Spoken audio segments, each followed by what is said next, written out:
stress. No matter who you are or what you do, it's a fact of life. Some call it a modern-day epidemic. In small doses, stress can motivate and energize you. In large doses, it's like a disease that can destroy you physically and emotionally. But stress isn't a matter of chance. It's a disease of choice, your choice. If you take the responsibility for recognizing the signs of stress in your life and learn techniques to cope with them, you can be in control.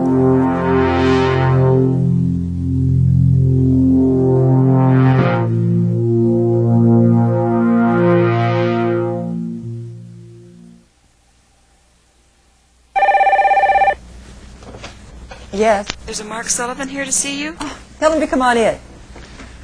Knock, knock, knock. Hi there, stranger. Hi, Susan. How you doing? I'm fine. How about you? Oh, I'm getting by, I guess. I'm glad you called. Come on over and sit down. Okay. Gosh, it's so good to see you. Oh, it's good to see you, too. How's everything with your business? Great. I've been very busy. Are you still organizing the stress workshops here in your company? Yes. Matter of fact, just finished one up last week. You got some problems? I just feel like the pressure's starting to get to me. I don't have enough time to do anything. Things aren't going right for me. There's sometimes the walls I feel like are closing in on me. My problems at work sometimes I feel are almost too much to handle. Do you feel like you've lost control? Yes, that's exactly how I feel, Susan. I do feel like I've lost control. And you know what? It's getting so bad that I've even thought about looking for a new place to work. And I tell you what, the most frustrating part of all this is I can't figure out why it's happening to me. Mark, stress affects everyone. Experts estimate that every day 1 out of 3 workers calls in sick from some stress-related problem. Do you know, I just read recently that 80% of all workers feel that job-related stress affects their health and productivity. Lately, it seems like no matter what I do, it takes forever, even to do simple little things. Inefficiency. It's one of the 5 most common warning signs of too much stress. The quality and quantity of people's work goes down. They start making errors, and even the simplest projects become an effort. Another is job dissatisfaction. People who used to enjoy their job suddenly find that nothing ever seems right. They become anxious, cynical, and easily irritable. Fatigue. People feel like they're running on empty. They're tired, listless, and exhausted, both physically and mentally. Sleep disturbances. It gets harder and harder to fall asleep, and often people wake up in the middle of the night and worry about work. Escape activities. Many people try to escape rather than deal with their problems. In serious cases, escape can take the form of cigarettes, alcohol, or drug abuse. Well, now, wait a minute, Susan. I'll admit that I've got some problems, but they're not that many, and they're not that bad. I know, Mark. But even small amounts of stress can wear you down in time. Okay, so what's the answer? There isn't one answer. Work-related stress affects everyone differently. What affects you may not affect the person who works right alongside you. But studies have pinpointed the 4 major sources of stress. You know, Mark, the things that cause stress.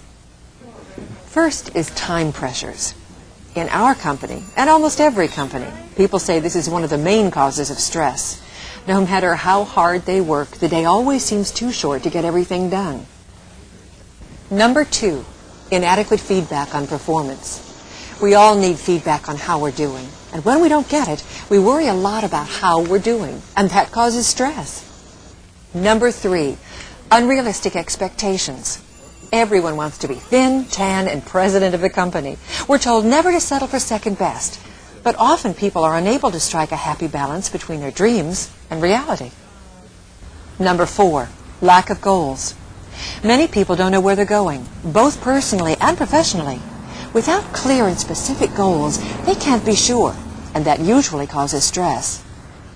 Sound familiar? Yeah, to be honest with you, some of it does. But that's not the problem. I mean, I already know that something's wrong. That's why I'm here. So the question is, what should I do? There are lots of things people do to control stress.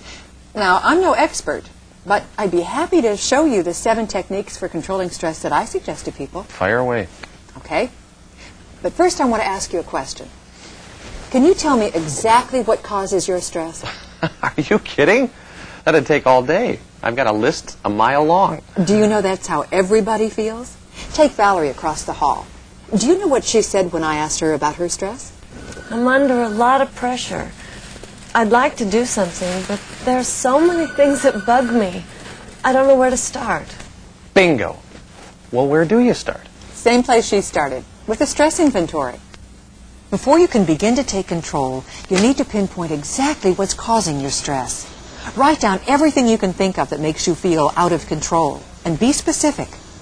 Don't list things like my job or my boss or the kids. Dig deeper. Specifically, what is it about each that causes stress? Not enough responsibility? No free time to do your own thing? Poor communication or feedback from your boss? Unsafe working conditions? List everything that comes to mind. Next, talk about your stress with someone you trust and respect. Get your feelings out in the open and get their feedback. You'll probably discover that your stress isn't as unique as you think, that you're not alone.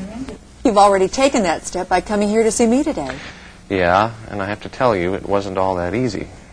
I was feeling a little embarrassed. Mark, stress isn't something to be embarrassed about. Admitting that you have a problem isn't a sign of weakness. It's a sign of strength. And it's the first step in taking control.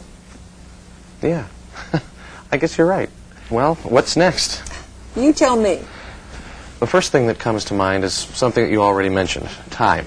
Sometimes it feels like the day is already over before it begins. My assistant, Jill, hit it right on the head. What makes me feel like I'm losing control? The clock. There never seems to be enough hours in the day to get everything done. Never. Most people would probably agree with you. Time pressure is the biggest reason people feel they've lost control. And the biggest time wasters in business are the telephone, the inability to say no, lack of specific goals, and drop-in visitors. The use of the telephone as a business tool increases every day, but each unexpected call can eat up valuable time, and that causes stress. If you need a large block of uninterrupted time, try to have someone screen your calls. If you can't, keep them as brief and to the point as possible. Since the caller can't see you or what you're doing, take control. Receive and relay information quickly, and then end the conversation. Say something like, Melissa, yeah, I've got to go. I've got a deadline to meet. I appreciate your calling. If I need anything else from you, can I call you back? Great, thanks a lot. Bye-bye. or try this. Michael, I'm busy right now trying to make a deadline. How about if I get back to you with that information either later today or, I don't know, maybe first thing in the morning? The telephone doesn't have to be a time waster. Learn how to turn it into a time saver by keeping all incoming and outgoing calls brief and to the point. If you take responsibility for controlling your calls, you'll reduce your stress. Well, Jill, don't get me wrong. This report looks good, but I thought you understood that you were supposed to compile the operational specs first. Without them, this report is premature. What's your goal? Are you clear about exactly what you need to do today, this week, or this month? If you don't know, then you're not using your time as effectively as you should. You're not in control of your job. It's controlling you, and it will continue to unless you determine specifically what your goals are and what's expected of you. Where does goal setting begin? Where many people already begin, with a daily to-do list. At the end of each day, make a list of the things you want to accomplish tomorrow. Rank your tasks using an ABC priority system and revise your list daily. Next, look a bit further down the road and make a list of your short-term goals. These are all the things you want to accomplish in the next week or the next month. As with your daily to-do list, prioritize in ABC order. Now, organize your long-term goals. As you work toward your more immediate goals, keep your eyes on the future. What would you like to accomplish in the next 3 months, 6 months, 9 months, or the next year? Finally, discuss all your goals with your boss. See how they compare with the short and long